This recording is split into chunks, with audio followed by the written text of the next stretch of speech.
اردو کا خمیر ان زبانوں سے وجود میں آیا ہے۔ ناظرین محترم، چونکہ نظریات بہت سے ہیں تو میں مختصراً اس کو بیان کیے جا رہا ہوں۔ اور ڈاکٹر وزیر اعلیٰ نے ایک اور زبردست بات کی کہ وادی سندھ کی تہذیب کی لپی یعنی زبان لپی دائیں سے بائیں جانب کو لکھی گئی۔ ان کی کتاب ہے اردو شاعری کا مزاج، شاعری کا مزاج نہیں، اردو شاعری کا مزاج۔ ان کی کتاب ہے اردو شاعری کے مزاج، اس میں انہوں نے یہ بات کی کہ لپی زبان وادی سندھ میں ہڑپا اور موہنجودڑو کے زمانے کے اندر جو لپی لکھی گئی، جو زبان لکھی گئی، ابھی تک پڑھی نہیں جا سکی، لیکن ڈاکٹر وزیر آغا یہ کہتے ہیں کہ وہ دائیں سے بائیں کو لکھی گئی۔ اور وزیر آغا جو ہے اپنی کتاب جو اردو شاعری کے مزاج ہے اس میں نظریہ پیش کرتے ہیں کہ جو اردو زبان ہے آریاؤں کے آنے سے اس کا تعلق بنتا ہے۔ وہ یہ کہتے ہیں کہ 2.5 سے 5,000 سال قبل آریہ وسط ایشیائی ریاستوں سے جتھوں کی صورت میں وارد ہوئے اور یہاں دراوڑ تھے، دراوڑی زبان بول رہے تھے۔ دراوڑ بڑے شریف لوگ تھے، لڑائی جھگڑے والے نہیں تھے۔ آریہ جو ہے ان کا مزاج لڑک ذرا جنگجوانہ مزاج تھا، تو انہوں نے مارا پیٹا، کچھ غلام بنایا، کچھ یہاں سے بھاگ گئے، لیکن زبانوں کا لین دین ہوا۔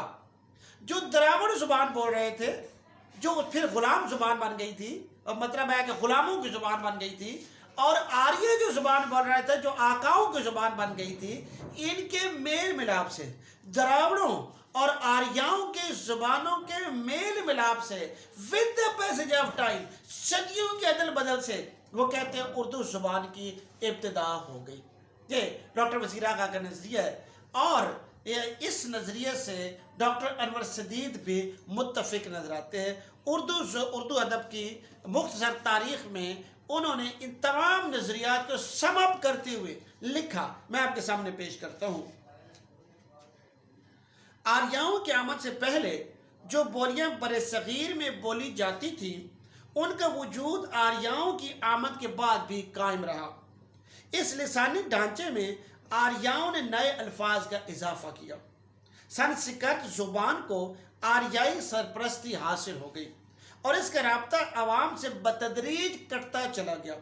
مقامی زبانوں کو نفرت سے پراکرت اور اپبھرنش کہا گیا، لیکن جب مسلمانوں کی آمد شروع ہوئی اور اس قوم نے شمال میں طویل قیام کے بعد جنوب کی طرف پیش قدمی کی تو مقامی زبان کے ذخیرے میں عربی، فارسی اور ترکی الفاظ کا خاطر خواہ اضافہ ہوا۔ اس کی نئی مخلوط صورت کو مختلف اوقات میں مختلف ناموں سے یاد کیا گیا۔ یہ زبان اردو تھی جس کی خام صورت سندھ اور پنجاب میں مرتب ہوئی۔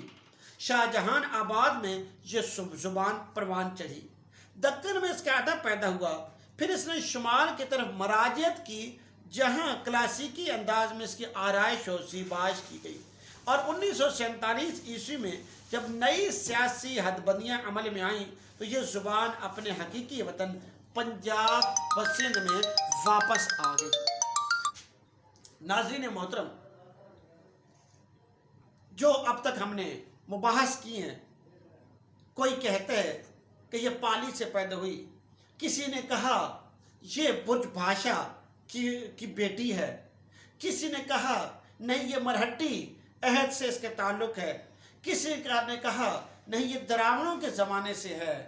مختلف نظریات، مختلف ماہرین لسانیات نے مختلف نظریات پیش کیے اور اسی کو سم اپ کیا ہے ڈاکٹر انور سدید نے۔ میرا خیال ہے آج کا جو لیکچر ہے اس میں آپ کچھ نہ کچھ سمجھ گئے ہوں۔